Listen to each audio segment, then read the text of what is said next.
हिंसा जो हो रही है, कहीं हुई होगी नहीं हुई होगी, उसका सपोर्ट तो कोई भी नहीं कर रहा है। पॉइंट ये है, जिन लोगों को गिरफ्तार किया जा रहा है उनका उस प्रोटेस्ट से या उस हिंसा से कोई लेना देना है भी या नहीं, इसका कोई सबूत, और सबूत तो बहुत दूर की बात है। वो लोग हैं जो अक्सर सोशल मीडिया पे आके, पब्लिक में आके बार बार अपील कर रहे हैं कि ऐसी हिंसा नहीं होनी चाहिए, कानूनी कार्रवाई नुपुर शर्मा पे होनी चाहिए। तो वो तो बहुत साफ है कि जिन लोगों को उठाया जा रहा है, जिन पे गिरफ्तारियां हो रही हैं, आपने जावेद साहब का नाम लिया, आफरीन फातिमा के जो वालिद हैं, वो तो उन लोगों में जो एडमिनिस्ट्रेशन के साथ मिलके दंगे वंगे की सिचुएशन में माहौल को ठीक करने की कोशिश करते हैं हमेशा, एक पीस एक्टिविस्ट और सोशल एक्टिविस्ट के तौर पे जाने जाते हैं। ये तो सीधे सीधे बदला लिया जा रहा है जिन लोगों से एडमिनिस्ट्रेशन को कई पिछले 2-3 सालों से सीए प्रोटेस्ट हुआ, किसान आंदोलन हुआ, जिनसे उन्हें नाराज़गी थी, जिनके बारे में उन्हें लगता था कि ये विरोध प्रदर्शन करते हैं, सरकार से सवाल उठाते हैं, ऐसे लोगों को हिंसा में इन्वॉल्व बता के बिना कानूनी कार्रवाई के उनके ऊपर एक्शन लिया जा रहा है। आपको क्या लगता है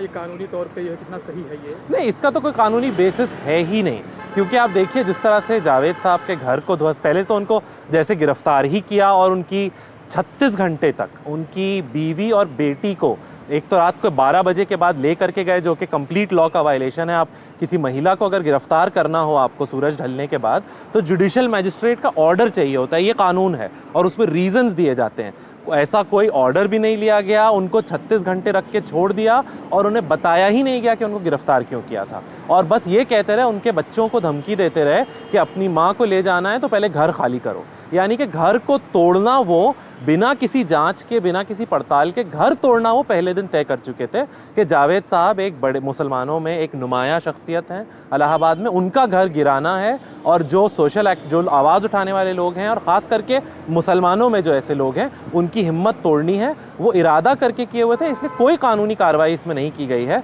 मैंने तो बताया उनकी गिरफ्तारी किस तरह से अवैध थी, उसके बाद वो जो सो कॉल्ड नोटिस भी उनके दरवाजे पर लगाया गया, उसके बारे में भी एकदम कोई कानूनी जानकार ना भी हो, वो उस नोटिस को देखेगा तो समझ आ जाएगा कि उसमें कितने प्रॉब्लम्स हैं। वो 2 दिन पुराना नोटिस आपने ला करके रात के अंधेरे में चिपका दिया, और उसमें भी उस नोटिस की बेसिस क्या है, क्या कार्रवाई पहले हुई, कोई डिटेल्स नहीं। और सबसे बड़ी बात यह कि अगर कोई कानूनी कार्रवाई होती तो उसमें ये सीधी सी बात सामने आती कि घर का जो मालिकाना हक है वो जावेद साहब की अहलिया का है, जिनकी वो पुश्तैनी प्रॉपर्टी है। तो वो बात सामने, नोटिस जो है वो जावेद साहब के नाम पे आया, यानी कि साफ है कि किसी तरह की कानूनी कार्रवाई नहीं हुई थी, सिर्फ टारगेट। और अगर उनके नाम घर होता भी तब भी जो है वो कोई कानूनी कार्रवाई के बिना इस तरह से घर गिराना, इसका ना कोई प्रावधान है, ना कोई प्रोविज़न है, ये सिर्फ गुंडागर्दी जो है वर्दी में की जा रही है। अधिवक्ताओं के संगठन ने या सबों ने कोर्ट का रुख किया है जावेद साहब के समर्थन में, आपको क्या लगता है कोर्ट से कुछ राहत मिल पाएगी?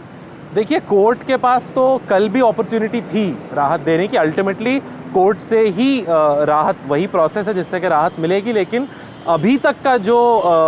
रवैया है कोर्ट का वो बहुत डिसअपॉइंटिंग है। हम उम्मीद करते हैं कि आने वाले दिनों में जो अधिवक्ता संगठन और दूसरे लोग कोर्ट गए हैं, उनको पिटिशन पे कानूनी तौर पे जो जायज़ चीज़ होनी चाहिए वो यही है कि जावेद साहब को रिहा किया जाए, उनकी पत्नी और बेटी को अवैध गिरफ्तारी के लिए मुआवजा दिया जाए, और उनके घर को मुआवजा देके सरकार की तरफ से दोबारा बनाया जाए। यही चीज़ है जो कानूनी तौर पे इंसाफ का तकाजा है। हमें उम्मीद है कि कोर्ट से ये होगी।